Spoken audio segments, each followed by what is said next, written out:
O vivido é terrorífico.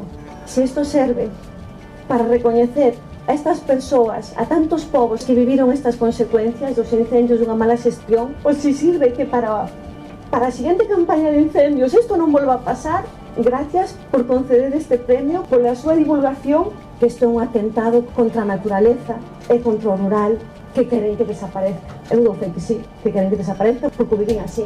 Nunca nos enviaron axuda, nunca, chamar a donde chamara, chamei eu, chamaron varios veciños, nunca. O noso povo nunca estuvo perimetrado na zona de risco de incendios, e dou fe porque o viví. Nunca viñeron a pagar, a única orden que había era de evacuar un pobo con persoas maiores e nunca nos enviaron axuda para evacuar un pobo. A evacuación foi moi complicada, moi difícil, porque as persoas maiores ni tan siquiera pensaban que o incendio iba a chegar ao pobo, porque están acostumbradas que os incendios se apagan no monte.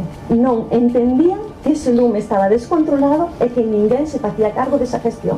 A verdade é que é catastrófico, porque veis estas imaxes e son maravillosas. Transmiten esa dor profunda que está aí metida nas nosas raíces, nos nosos antepasados. É como enterrar novamente os nosos avós, os nosos bisavós, os nosos seres queridos, e iso é imborrable. É unha huella que nos vai a quedar a todos por dentro, e por desgracia que isto teña que ser noticia verán tras verán, xa non arden os nosos montes, a nosa fauna, o noso ecosistema, arden os povos, arden as casas e arden as nosas vidas, e non son pedras. Eu sigo dicindo que esas pedras teñen alma, porque a nosa casa teña alma, e a nosa casa non a vamos a recuperar.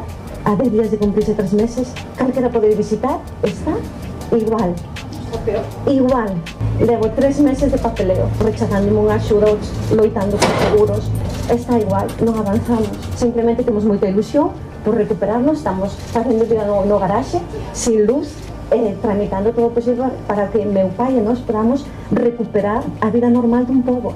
E os poucos veciños que quedan alá, dá tristeza, porque están paseando entre escombros, e iso non o merece, o rural non o merece. Estas mensaxes deberían chegar sobre todo ás persoas que están sentadas en grandes sillóns de oficinas a quen corresponda para que cambien as normativas, que as ordes é moi fácil redactalas para a vida das cidades, pero non é o mesmo a vida do rural, porque non é o mesmo reconstruir no rural e aplicar as normativas das cidades no rural. Aí están nos ponendo moitísimas trabas con esa burocracia e non lle está facilitando aos veciños do rural a recuperar a súa vida. Ya que nos escoite sobre todo a administración competente de Galicia, que é a Xunta de Galicia, que é moi bonito vir ao noso povo facerse fotos e prometer e a orde já está, pero non funciona así.